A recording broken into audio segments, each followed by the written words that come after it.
When you talked about just needing to invest so much time with young children and doing a whole lesson about daring to try to make a new attempt, in the work I do in the world with executives, I find that all that way from wanting to become executive to helping executives all around the world, one of the key elements that I do bring to the table is similar, which tells you that young people, very experienced, very successful people, we need to learn yet again to relax into making new attempts. And one of the practices that I use with executive teams is the idea of creating drafts. And sometimes I will even say, can we all relax and allow ourselves to produce bad drafts or rough drafts? Because you are so right that some of the difficulties in this world is you're measured time and again, and so people get narrower and narrower and narrower in the range, and they limit themselves to only do or only speak to what they know in confidence that is perfectly and elegantly articulated. But actually, when you're with a team and you want to unlock new possibilities, you need people to share not just their perfect ideas, but also their half-baked ideas.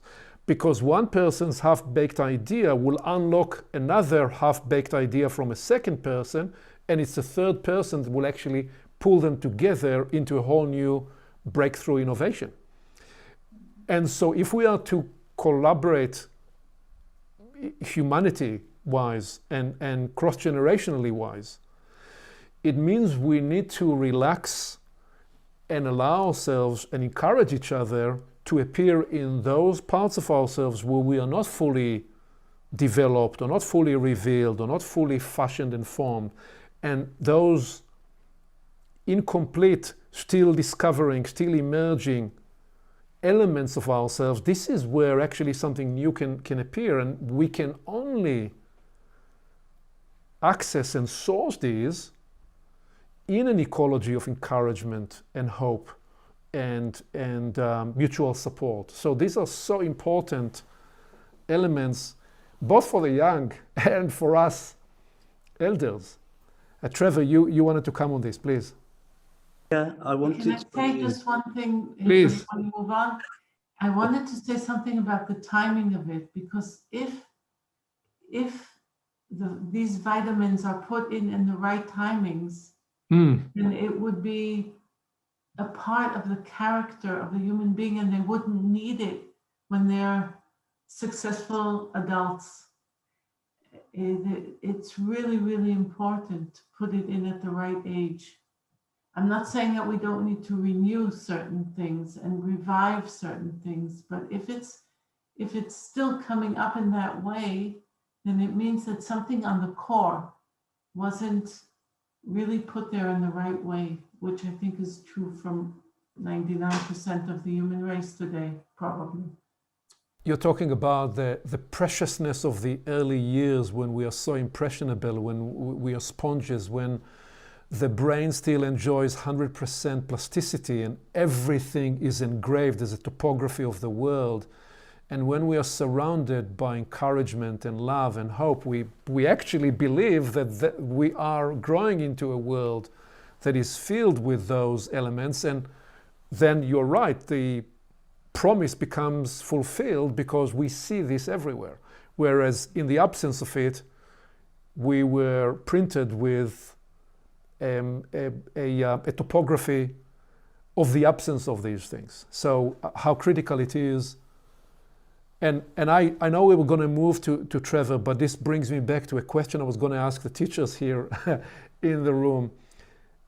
We will later in a little bit get to practices, but I'm specifically interested, in light of what you just said now, Miriam, and what you said earlier, Karen, what is it that as teachers you do, or you even say out loud for yourself or in your own head when you get up in the morning before you get into the classroom? What is it you do to instill those in the students. And as you think about this, I was once asked, I asked once a teacher here many years ago, and our son was in his middle school, and I spoke to his teacher and I said to him, "What drives you?" And he looked at me with great shining eyes and he said, "Every day I walk into the classroom and I say to myself, maybe today I will have a student coming into my classroom who will one day be the President of the United States. Or maybe somebody who will solve the problem of cancer. Or maybe a student will walk into my class who will solve the energy problem of the world. And my job is, yes, to teach the lesson, but more than anything, my job is to instill in them the belief in themselves that they can do great things." So that was one answer. I don't know if you want to add anything to that, Karen or Miriam, first from your experience as teachers, and then we'll bring Trevor in. Please. I haven't taught for a while, but I did a return to teaching course, and I ended up doing some supply teaching for a while. And as I've been running a gallery, and I needed something in me needed to spend time with humanity. And when I started this journey, I knew it was because what I was meeting in the education system at this time was prescriptive, it was limited, it was narrow, it was clearly coming from the wrong place. And I wasn't about to attempt to change education, but what arose in me was very strongly that I felt I wanted to go into classrooms to help children find out how to make choices and decisions for themselves. I didn't quite know how I was going to do it. And I was very fortunate that I met some very enlightened teachers at a time when there was a great movement for change. And the people that I met have since become very, good friends who are now helping me pioneer a project which is akin to teaching, and it's to do with creating activities for children to have an awareness of their own choices, their own reasons, integration, but in very, very, very simple ways. So it's drawing on activities and visual aids. Now, not to continue with that so much, but in this context, it was to find in small ways the seams that could actually reach into children's lives without knowing that in this country at this time, an alternative education system is very, very difficult. However, there are people who are in situations in universities that I've met who teach the teachers, a little bit like Miriam does, but from a different perspective. And so that is a little bit of what lights me up in what I do. So the actual going into the classroom would be a joy to interact with the lives of the children, and just in a way, moments of humor, moments of life when something can pass and you feel their life and they feel your life.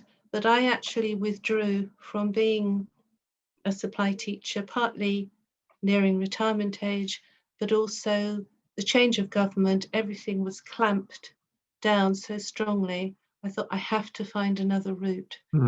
That is the reality of the English education system at this point in time. Yes, thank you. Were you going to come on this, my question about teachers, Miriam, or is it time for Trevor? Trevor, please come in. Okay, I'm a teacher too. I fell, as a child, I fell in love with history and English literature because the teachers loved history and English literature and transferred the passion that they had, the crazy, eccentric, unusual individual passion that they had for their subject, and it transferred. I take Miriam's point about the support that a young child before the age of 11 needs and often doesn't get the wide support from all the grandparents, parents, teachers, advisors, experience. It's a holistic thing. Okay, as a teacher, I've had success by being myself. Totally eccentric. By trying to be on the frequency of the child that I'm with, not my frequency. And I've done a lot of one-to-one teaching with a lot of different children. And I listen, I empathize, I wait, and then my experience has been is that that child can have their freedom and be liberated into the hope of their life. Now, it's like the magic that I experienced as a child got in. Now, it wants to share, but in a way of non-judgment, of a way of just being with that one unique life. So, for example, I will play with a child of 8 who can only play, and who the parents may want me to teach English or something, and I refuse to do it. I will not do it. I will play with that child for as many hours as it takes until that child then feels the trust and begins to be on my side, on the side of learning. It's very hard in this results-driven world, which Karen was speaking about, this exam predominant, and so many children find that very difficult and get a bad self-view. So how to liberate, that's the word I was thinking about, that we can liberate, and I can feel it so much today, that we liberate into the world by the sharing of the passion that we have for life. So the technology is having the freedom to be, I have to use the word connected, I have to use that word, connected to who we are. Yes. That's unique. We're dealing with another unique life. It's uniqueness to uniqueness. So I feel that very strongly for children and for students. I think students need this so much. They are not into a factory of getting a degree. They are there to learn about their place in the world and in the universe. And we as adults are there to help them on that journey. In whatever field, science, biology, whatever it is that lights up our life. And it's a matter of transference. That's beautiful. They're not there as a factory for degrees or certificates. They're there to discover and learn about their place in the world and in the universe at large.